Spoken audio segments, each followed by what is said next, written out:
Hola chicos, ¿cómo están? Hoy quiero compartirles la historia de Nam Tae-yeon, alguien que estuvo en la cima de la fama y de la riqueza, pero luego cayó tristemente en la trampa de las drogas. Pero lo valiente de este caso es que se levantó, buscó ayuda y ahora se dedica a concientizar a otros sobre este grave problema.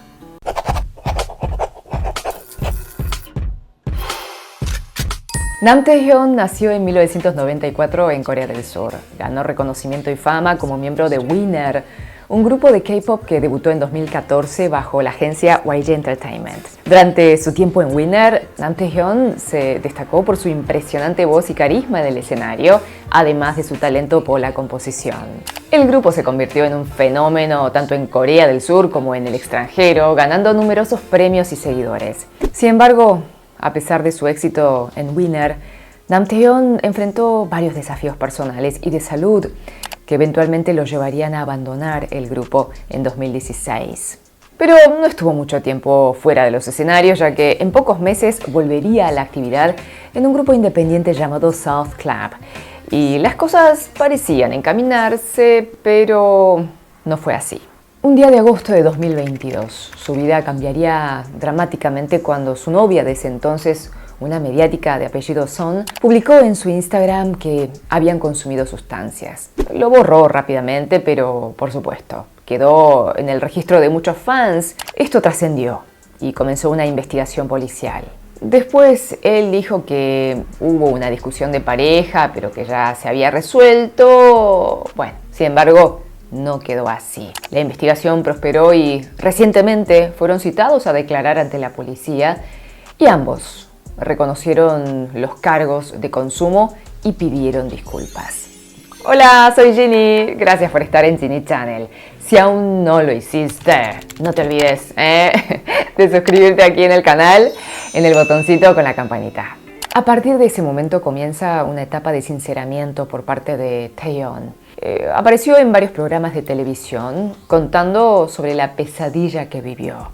Confesó que prácticamente desde su debut tuvo que lidiar con problemas emocionales. No podía conciliar fácilmente el sueño, así que tomaba medicamentos prescriptos y también suplementos para hacer dietas. Más de 7 años estuvo manteniendo esa rutina y con la pandemia todo se desmoronó. Al paralizarse el trabajo y toda la situación mundial, se agravaron los problemas emocionales y su cuerpo empezó a sentir que necesitaba algo más fuerte, porque ya estaba acostumbrado a los medicamentos convencionales.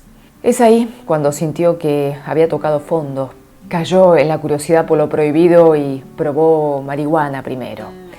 Comenzó a aislarse de los amigos, de la familia, y llegó un momento en que ya no podía más y desesperadamente buscó ayuda. En internet se enteró de que había un centro de rehabilitación y no dudó en solicitar ayuda. Para cuando él dio estas entrevistas, se encontraba precisamente internado en un centro con otras personas que compartían la lucha. Cuenta que no es solo cuestión de dejar de consumir, sino aprender a vivir de nuevo, a entender qué es lo que lo llevó a esto para no reincidir. También estaba recibiendo tratamiento médico. De tener mucho dinero, casa y lujos, ahora contaba que su cuenta bancaria estaba en rojo. Y para tener algo de efectivo estaba pensando en trabajar en un restaurante en la parte de cocina. Claro, la droga provocó la ruptura de grandes contratos comerciales. Pero no solo se quedó sin trabajo, sino que tuvo que indemnizar a las marcas por los daños en imagen. Contó que tenía tantas deudas que hasta su casa y la de sus padres tuvieron que ser dispuestas. También fue noticia porque se presentó ante el Parlamento de Corea para testificar sobre la necesidad de apoyo de fondo estatal para los centros de rehabilitación. Como alguien que se está beneficiando de este recurso, compartió su testimonio. Dijo que es muy difícil salir de esta situación solo y que son fundamentales estas ayudas institucionales y solicitó que el Estado pueda dar mayores aportes para esas asociaciones. También compartió un mensaje para otros jóvenes. Pidió por favor que no se dejen llevar por la curiosidad, que ni lo prueben, que es un camino muy peligroso. Por otra parte, a quienes ya están en la lucha, habló de par a par. Dijo que se puede salir, que él lo ha hecho y que es posible. Que busque ayuda, que se puede empezar una nueva vida. Nam Taehyung está muy activo en las redes sociales, sobre todo en su canal de YouTube, en donde sube videos de covers. Se nota que intenta refugiarse en lo que más ama, que es la música. También expresa a corazón abierto la amargura de la decisión del pasado, pero se lo ve decidido a seguir para adelante, aunque haciéndose cargo de las consecuencias. Es un caso especial que nos ayuda a entender a veces la otra cara del supuesto éxito, en donde el dinero y la fama no alcanzan para llenar los vacíos internos. Y gracias a su testimonio sincero y valiente, muchos de la opinión pública en Corea y las autoridades están tomando conciencia de un problema que afecta a un montón de personas. Sobre todo destacamos su actitud humilde de no vivir añorando los privilegios del pasado en que era una celebridad, sino que no tiene problemas en arremangarse otra vez y empezar de cero. Y por esto elegí esta historia. La mochila de Taehyung sí ha sido la adicción, pero para muchos de nosotros pueden haber otras mochilas.